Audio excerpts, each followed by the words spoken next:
What's this? You don't understand even this. Can we really trust such a company with our precious land? In a business meeting, my boss fell silent, unable to answer the landowner's question. Let's pretend this conversation never happened. Or better yet, arrange for someone who can understand the situation to come talk. I responded to the landowner, who was trying to end a conversation. Please wait. I know that this land is very special and cherished. It was originally a bustling town center, a place where people gathered. If you entrust it to our company, I'm sure we can make it a wonderful place again. My words made the landowner's eyes widen. And my boss looked surprised too. How do you know this area was a town center? Even people who have lived here for a long time don't know that, as it was a small town. Why do you know? I smiled at his question and began to speak. My name is Mike. Currently, I live with my grandparents near our family home, working part-time at a real estate company. My parents are not around. They divorced when I was young. I was taken in by my mother and lived with her at my grandparents' house. However, 3 years after the divorce, my mother passed away due to illness. Having no siblings, it was just my grandparents and me. To raise me, my grandparents worked tirelessly, so I was a latchkey kid from a young age. After school, it was normal for me to go to a daycare, and I would spend my weekend at the library. Being introverted by nature, I was the quiet kid who watched my classmates play from a distance. My grandmother didn't engage in social activities like moms do today, so there was no family mingling. As a result, I hardly had any friends, which in hindsight, seems like a lonely childhood. But there was one friend who cared for me. He was considerate and popular in class. He would talk to everyone with a smile, including me, as if it was the most natural thing. When he told me, "Let me know if anything happens," I couldn't help but ask with a bit of doubt, "Why do you care so much about me?" But to my question, he simply replied as if it were the most natural thing, "Because we're friends, isn't it obvious?" I remember being incredibly happy to hear that. I don't know where he is or what he's doing now, but there was a time when I aspired to be like him. But reality doesn't always work out. After graduating from middle school, I encountered something in high school that made me distrust people. Since then, I became even more invisible. I endured 3 years of high school, thinking things would somehow get better after graduation. In college, I didn't socialize and spent my free time in the library, just like in elementary school. I loved reading, so that lifestyle suited me. But due to my poor communication skills, I failed at job hunting. Unfortunately, I graduated without securing a job offer. Under normal circumstances, this would be a cause for panic, but I was actually relieved. What if I encountered the same situation as in high school at a new job? I thought I'd rather work part-time, keeping my interactions with others minimal and necessary. That's how I found an office job at a real estate company near my home. It was simple administrative work. The job posting, requiring no specific educational background or resume, seemed perfect for me. Having a degree but preferring to be perceived as an ordinary high school graduate, I thought I could work quietly without drawing attention. My assumption was correct. The job didn't involve anything complicated, so I didn't need to rely on anyone. I really liked this quiet environment where I could work at my own pace on the tasks assigned to me. Then one day, a woman transferred to my workplace. Her name was Emily. She was a few years older than me and, despite her youth, had been given the rank of chief, indicating her competence. About a month after she joined the company, our department head, Thomas, said, "Mike, Emily is going to visit our landowner, Daniel's house. Could you guide her there?" I paused my work and looked up. "Emily isn't familiar with this area. You're a local, right? You can leave early today and head straight home after that." "Sure," No problem. I'll get ready right away. Feeling the gazes of Thomas and Emily, I responded. Daniel's house, if I recall correctly, was behind the cafe near the station. It's on my way home anyway. Lucky to get off work early. Thanks a lot, Emily said, and I nodded, quickly preparing to leave with her. This was my first straight-all conversation with Emily. As a part-timer, I didn't really have much time to chat. She's always busy. But she treats everyone the same, including me, always with a smile. Wow, you've lived around here all your life. Tell me about some good restaurants. There's a cafe near Daniel's place where I've seen young girls lining up. Just like that, we chatted about our hometowns. She's really easy to talk to. I'm glad we got such a wonderful boss. As I walked, thinking about how surely Emily would have a positive impact on our workplace, I quickly reached the vicinity of our destination. I believe that house over there is Daniel's. Thank you, the way was easy, so I think I can come here alone next time.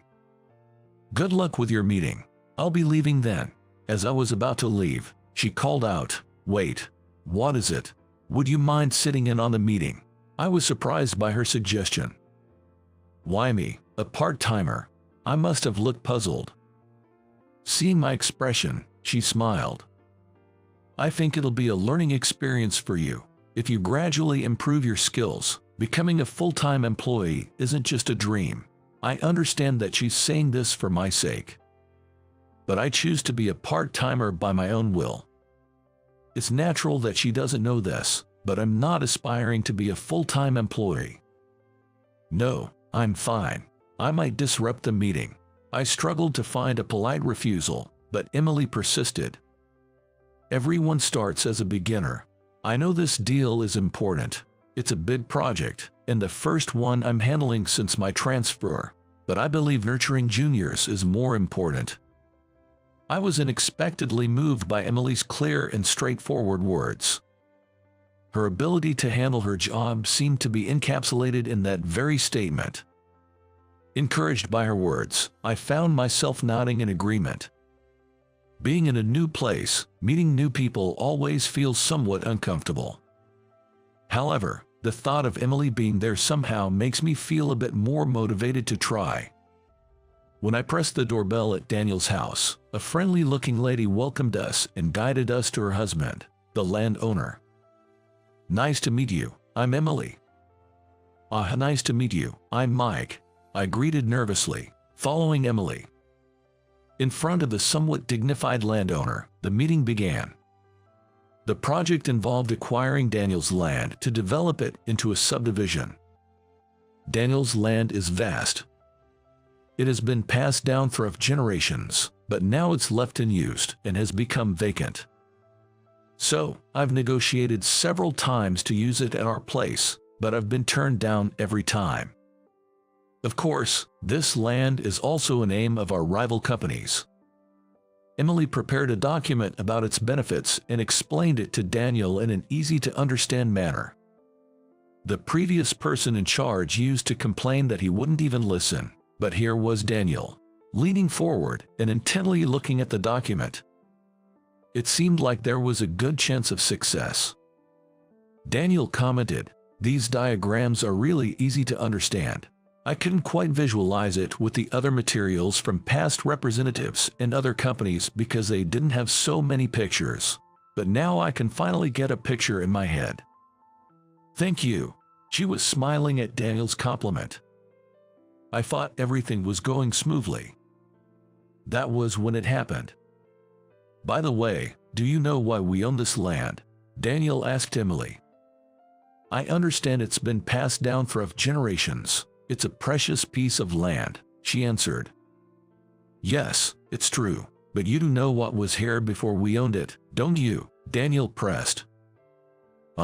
Emily froze, and I was equally startled by that question. It's a well-known story back home. But of course, Emily, who just transferred here, wouldn't know about it. Daniel's expression changed. He said, "What? You don't know, originally, there was a private school there. It moved, and now there's a large elementary school. It's a well-known story. I'm sorry, I should have known. Emily apologized. Can I really entrust such an important piece of land to a company like this? Daniel wondered. Emily fell silent at Daniel's words. All I could do was panic in this atmosphere. Watching us flounder, Daniel sighed and said, "Let's pretend this conversation never happened, or arrange for someone who understands to come instead." Daniel, trying to end a conversation. Just when things were going well, I couldn't let it all return to zero. As he was about to stand up, I impulsively said, "Please wait. I know this land is very special and important. It used to be a historic town, a central place where people gathered. That led to the establishment of a private school. If you entrust it to our company, we can make it a wonderful place where children's voices will be heard again." I was desperate. I didn't feel as articulate as Emily, but my sole aim was to keep Daniel here. I was driven by that single-minded purpose. Yet, it seemed like my plea had actually reached him. This area, being a historic town, is not well known, even among long-time residents. It was a very small castle. How did you know that? Daniel, upon hearing this, sat back down. Emily looked at me with wide eyes, surprised by my words. I looked at Daniel. Then, feeling relieved, I smiled and began to speak. When I was young, I read a history book about the local area. It said there was a noble lord with great virtue who, after falling from grace, lived here in what could barely be called a castle. But a lord is a lord. The area around his home prospered as a historic town. That's where your land is now, I explained. Daniel smiled at my words. That's right. Then, the Lord built a facility for children to study. Our ancestor was a teacher there, friendly with the Lord. Eventually, he inherited the facility, which later became known as a private school, and our family continued to teach there, he recounted.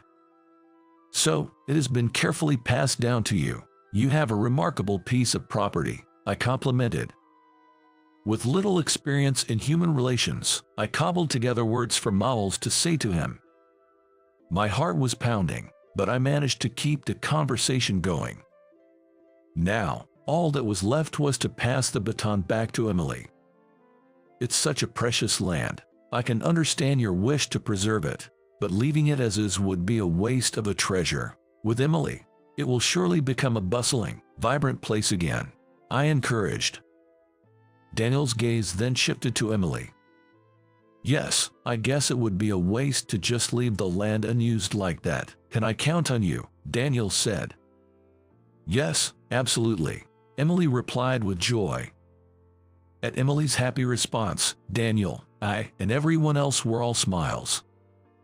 And so, we successfully sealed the deal. Then, I'm counting on you, Daniel said as he bid us goodbye. As he left, both Emily and I greeted him. It was about 2 hours past the regular working hours. I wondered if I'd get paid for the overtime, but my spirits were high. It was the first time I had felt such a sense of accomplishment at work. Mike, you really saved the day. How about I treat you to dinner as a thank you? She suggested. I glanced at the clock. Indeed, I was getting hungry. We had worked hard past our regular hours. It wouldn't hurt to accept a treat. So, I agreed and, after returning to the office to drop off the documents, went to a nearby restaurant with Emily. Order whatever you like, Emily exclaimed. Then, is steak okay? I asked. Of course, she replied. Taking her at her word, I ordered a steak. She had a salad. I felt a bit guilty for indulging, but decided not to hold back and bit into the meat. Thank you for earlier. The deal went well because of you, Emily said. It's nothing. That question wasn't something you could have answered, so I just stepped in. I replied, a bit gruffly and embarrassed. But she said happily, No, when I went back to the office to drop off the documents, I asked everyone, and no one knew about the historic town. And to remember it in such detail just from reading it in a book once is amazing. You're really talented, aren't you? She added. I fell silent at her words. I'm not particularly talented, but tell me, are you really just a high school graduate? What's your highest level of education? It's the Harvard University. I muttered softly. It was the first time I had been asked, so I answered, but Emily looked exaggeratedly surprised. Even though part-time jobs don't require a resume, why are you hiding it? It's a waste. Honestly, you could get a job at a decent company as a full-time employee, right? Her words made me laugh involuntarily. Indeed, it was a natural assumption. So, I decided to tell her. I was sure that Emily would understand the real me and would continue to treat me the same as before. The truth is, I was raised by my grandparents because I didn't have parents. They were always busy, and books were my friends. Strangely enough, once I read something, I could remember almost all of it. So, that's how you knew about the historic town, and remembered it. I nodded at her words and continued. I think I just have an exceptionally good memory, but in high school, I was always reading books in the library instead of studying, and when I always topped the tests, rumors started that I was cheating. I began to talk about my bitter past memories. I never really had friends, but that made everyone distance themselves even more. A senior I didn't know found out about me and ordered me to do his textbooks and homework. Because of that, I ended up memorizing even the textbooks for higher grades, making me unbeatable in tests and increasing the jealousy of my classmates. I understood that the tests that were easy for me were difficult for everyone else, but since my grandparents worked so hard to raise me, I couldn't just slack off. Because of that, people whispered behind my back. Eventually, it felt like all those whispers were directed at me, leading me to develop a distrust of people I shared. I talked with a smile, trying not to make the conversation too gloomy. However, Emily's expression was dark. She seemed to be sympathizing with me, but it felt oddly uncomfortable. That stuff, she said. Well, it wasn't like I was visibly harassed or anything, so I just thought if I could graduate from high school, things would somehow work out. But after graduating from university, I couldn't find a job due to my low communication skills, I explained. It's not that you couldn't, you just didn't want to, right? Did you seriously try job hunting? Emily probed. I was lost for words at her comment. No, actually, I felt relieved that I couldn't get a job. Unable to escape those eyes, I murmured softly. Indeed, I hadn't really tried my best. Not only did I not capitalize on my strengths, but I also never even mentioned my talent for memorization in any job interview. Emily, slightly exasperated, said, Are you okay with this? Just like the land today, if you don't use it, it's a waste. Her words struck me. Why don't you try applying for a full-time position with us? I'll recommend you. Sure, you were not eloquent in today's negotiation, but your determination came through, and you helped me. I think we can be good partners, she suggested. I have been passive in life until now. But maybe now was the time for a change. Can I really do it? I wondered. You can, she assured me. I began to think about growing a little at a time. I was grateful to her for making me feel this way. Afterward, I spoke to Thomas and decided to take the company's full-time employment exam. Thomas was surprised when he saw my educational background on the resume. And so were all the other employees. Emily and I exchanged glances and smiled at their reactions. Emily, and then Thomas, wrote recommendation letters for me. Thanks to my consistent work as a part-timer and my role in helping Emily with Daniel's land deal, I passed the full-time employment exam. I became a proud member of the workforce. My grandparents were overjoyed to hear that I had found stable employment. Emily, with her easygoing nature and good interpersonal skills. Me, knowledgeable about the local area thanks to the books I had read. Just as Emily had said, we worked together as partners and improved our performance.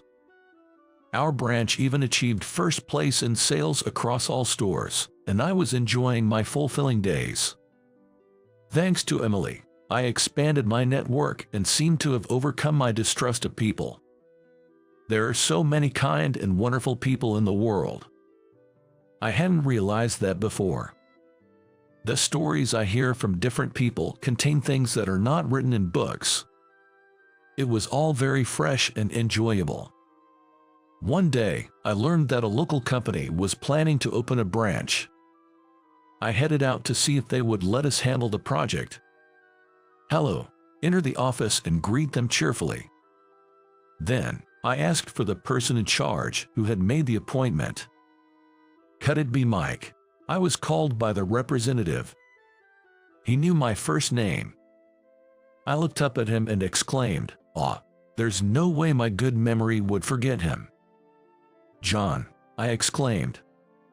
"Indeed, it's you, Mike," he responded. He was my only friend during elementary and middle school, the one who always called me a friend. To think I'd run into him here, of all places.